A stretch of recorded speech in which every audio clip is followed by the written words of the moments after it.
Muy buenas tardes a todos, ¿qué tal? ¿Cómo están? Nosotros de vuelta un día más con todos ustedes. Por cierto, volver es para los argentinos un verbo lleno de nostalgia, quizás de sentimiento, cantado por Gardel en el célebre tango y decantado por Ramón Ayala en su canción Volver en Cuento. Precisamente nuestra invitada de hoy, la cantante argentina Flor Bobadilla, nos da su versión a dúo junto al pianista y compositor Nacho Amil. El monte por el duende, por la tierra, por la vida, por la muerte, por el sol, con barba y ojos tristes volveré por el Tayuguaré,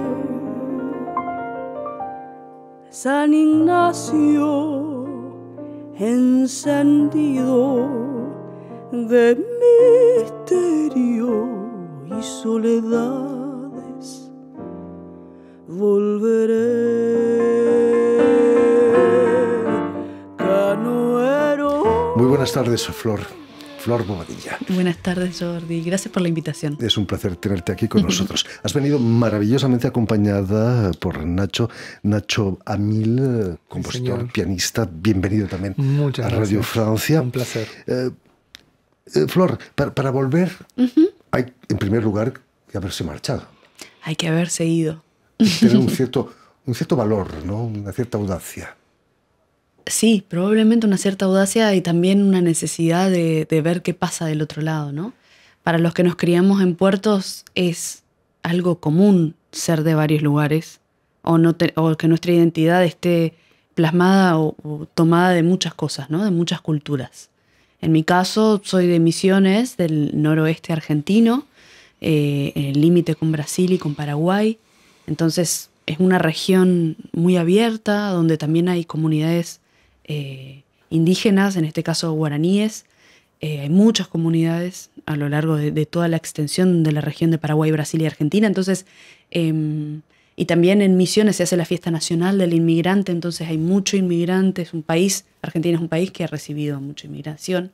Así que justo con Nacho en nuestros trabajos hablamos mucho del viaje, ¿no? Nuestra música tiene un poco de esa idea, de ese atravesar o de esa sensibilidad, de esa pausa y de esos viajes que hacen que uno se nutra con lo que está en el camino hacia otros lugares, ¿no? Hacia otras tierras siempre.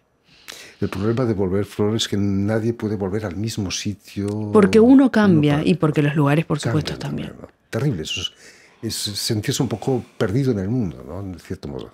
Pero es la decisión de irse también, ¿no? Finalmente siempre cambiamos, así que no va a suceder.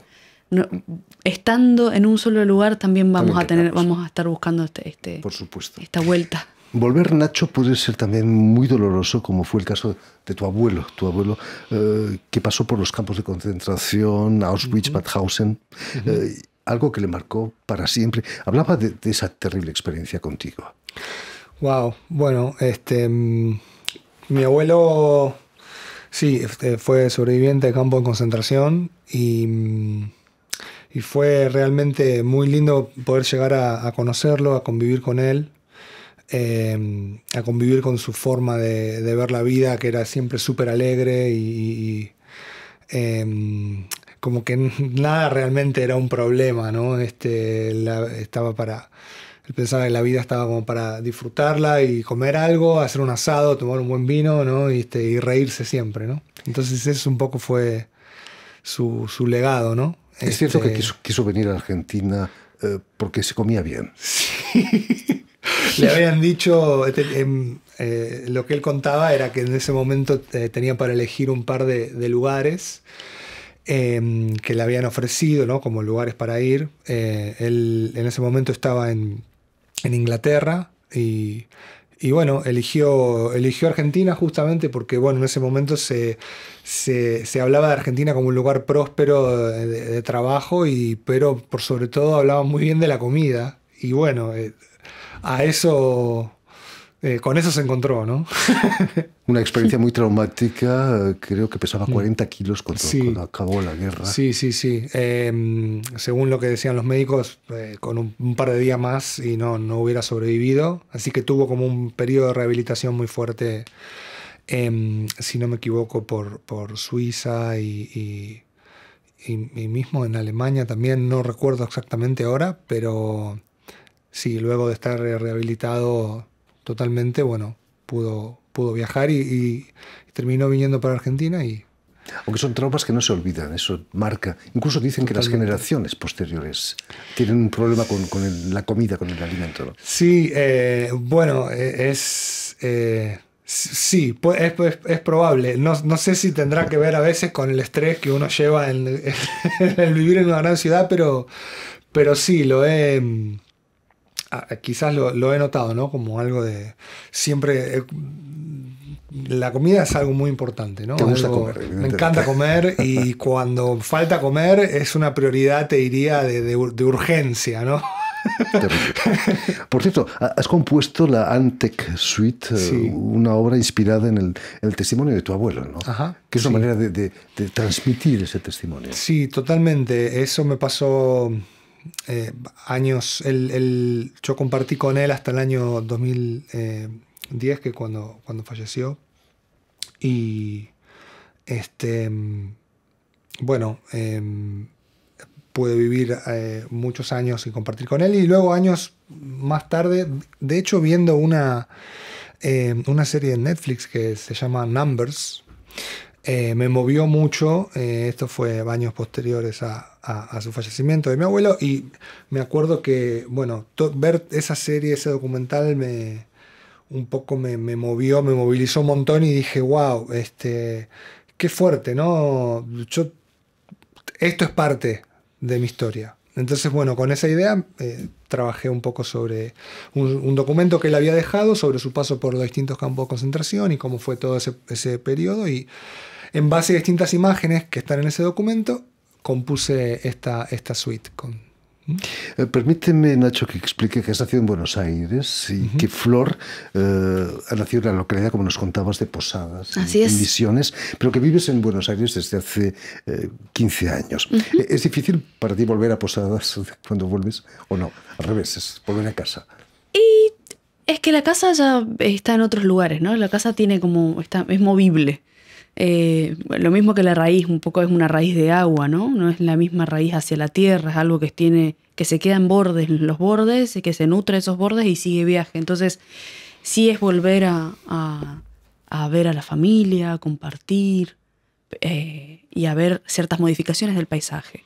Pero sobre todo las modificaciones del paisaje, que eso me gustaba o me gusta de las canciones que van quedando, que hay un paisaje que fue modificado. Hay cuestiones que ya no existen más o que existen de otro modo y poder ir contándose uno, ¿no? Como uno se ve las arrugas, de repente ve que un lugar que era de tierra ahora está asfaltado, que un lugar donde era un barranco ahora es una costanera, o no sé, como ir sumando esa historia al cuerpo de uno, ¿no? Por supuesto, difícil a veces. Es difícil a veces, sí, claro. Vas a ser en Córdoba, donde estudias fonoaudiología para trabajar con voces de actores, de cantantes, de periodistas de radio, me Así imagino.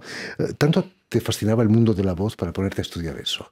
Me fascinaba el mundo de la voz para ponerme a estudiar eso, pero también era un poco cobarde porque yo en realidad quería cantar y quería actuar.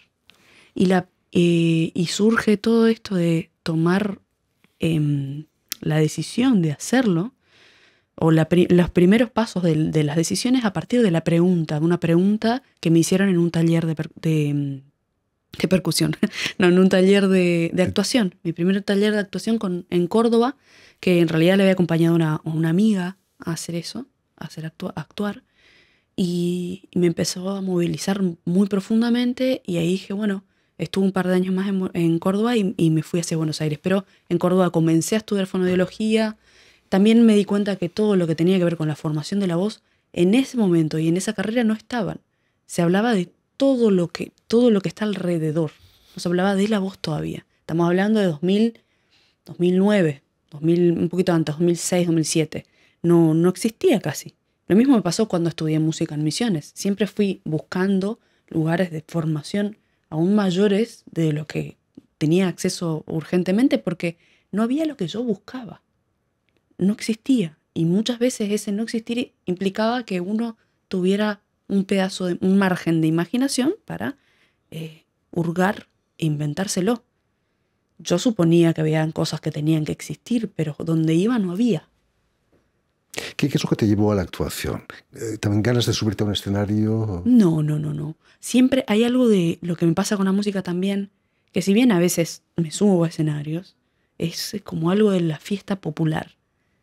Y me pasaba eso con la actuación también. En realidad, cuando fui la primera vez al taller donde aparece esta pregunta que me quiebra algo adentro, voy a acompañarla a una amiga que ya quería actuar y no se animaba, y yo la acompaño. Estábamos viviendo en Córdoba, fuimos a un taller, y de ese taller tengo amigos aún. O sea, fue muy fuerte lo que sucedió en ese espacio, y en ese espacio de creación, porque improvisamos mucho. Y a partir de eso se me armó algo que estaba alrededor de la música y que yo no le podía poner todavía palabra, cuerpo, que es cómo pienso la música. Entonces se me arma toda esta cuestión del cuerpo, de la voz haciendo cuerpo, de las historias, de las intensidades de los personajes, de las edades, de los timbres, como todo eso que aparece a partir de la música, ¿no? Misteriosa la voz, ¿eh? Sí. Es cierto que de muy pequeña escuchabas voces en tu casa, no porque tú sufrieras algún tipo de trastorno, sino porque tu padre dirigía un conjunto vocal. Así es. Mi padre es ingeniero forestal, pero tiene un grupo vocal, un cuarteto vocal todavía al día de hoy, y él es el que hace los arreglos. Y como vivíamos en una casa humilde, el lugar donde él tenía para hacer eso, para hacer su estudio, en realidad era su habitación. Y yo le pedía ir a cuando él... Sí, no al ensayo, a su forma de armado, a su estudio. Entonces yo lo escuchaba armar, y por ahí cantaba alguna cosa cuando él me pedía, pero yo estaba ahí escuchando el armado de eso. Eso fue, creo que, una de mis escuelas más fuertes. Y a la noche venían mis tíos, los amigos, a cantar, y yo escuchaba. Entonces se me iba armando la historia, porque imagínate, las letras se repetían 1000 veces hasta que la música entraba. Entonces tenía como un mundo ahí con la palabra, con los timbres y con la armonía también, digamos. Era inevitable que empezases a cantar con un coro, ¿no? Imagino. Sí, y era lo único que había también. De hecho, se armó a partir de algunos padres que pidieron, se armó el primer coro de niños en Misiones, en Posadas, y así fue como empecé a cantar, digamos. Era mi actividad principal después de la escuela. Vas a empezar a estudiar técnica vocal, canto también, con varios profesores. Un profesor de canto es como un psicoanalista, ¿no? Para un argentino. Tienes que encontrar el que te sienta bien, digamos. Sí, probé muchos docentes y muchas docentes, y sí, hasta que encontré la que es mi maestra, o la que fue mi maestra en su momento, que fue Roxana Ahmed. Roxana es cantante de jazz, es compositora, además una persona muy, muy linda y muy generosa. Siempre yo le decía, sos muy humana. En realidad tenía que ver, y justo ahora sacó algo con eso, pero que tiene que ver con eso, con la generosidad, con el estar escuchando al otro. Y así fue como lo conocí a Nacho, a partir de Roxana. Ahí nos conocimos. Nacho, ¿cantabas también con Roxana? No, nosotros con Roxana grabamos, ella grabó en mi disco, un disco que se llama Background Inescapable, que lo grabé en el año 2013. Y Roxana se fue a vivir en ese momento a Miami. Ahora ella es docente allá en una de las universidades y bueno, está yendo increíble. Pero en ese momento Rox me dijo, mira, te recomiendo que la llames a Flor para cantar estos temas en vivo, porque yo estaba presentando el disco en vivo y necesitaba alguien que cantara las canciones que cantaba Roxana y que no voy a poder estar. Así que ahí me recomendó a Flor y ahí empezamos. Al principio era cantando las canciones de mi disco, pero luego empezamos a trabajar sobre Cipsela, que es nuestro primer disco, si no me equivoco, 2015, ¿verdad? Así es. Y bueno, así nació este encuentro y seguimos a través de los años, ¿no? De hecho, tienes una formación de composición clásica, pero el jazz siempre ha sido tu caballo de batalla, ¿no? Sí. Creo que las dos cosas fueron muy fuertes en mi formación. De hecho, Fui estudiando como la parte de composición clásica y la parte de jazz a la vez, con profes particulares en Buenos Aires, con 2 profesores que me marcaron mucho. Y luego, después de un tiempo de hacer eso, pude ir a estudiar la carrera de jazz a una escuela de New York, que se llama The New School. Bueno, y a partir de ahí creo que seguí un poquito más vinculado a la parte jazzística que a la parte de música académica. Pero es importante una base de música académica. Recuerdo Oscar Peterson, el gran pianista americano, tenía una base académica fantástica. Y un periodista le preguntó, ¿por qué toca tan rápido? Y él contestó simplemente, porque puedo. Es muy buena respuesta. Sin esa base, no. Por cierto, Flor, ¿cómo reaccionaste cuando te presentan a un chico como Nacho? Compositor, jazzman. Siempre yo creo que fue como muy sencillo nuestro encuentro. Él tenía muy claro lo que buscaba y siempre fue así, como muy, muy liviano todo, ¿no? Y era muy necesario porque somos intensos los argentinos, ¿viste? Y allá es como todo tiene una trama más agarrada de la otra. Y acá era como, vamos a hacer esto, dale. ¿Probamos esto? Dale, traje estos acordes, traje esta imagen, traje este idioma, traje este mantra, y nos juntábamos y era como ponerse a cocinar, ¿viste? Con un amigo.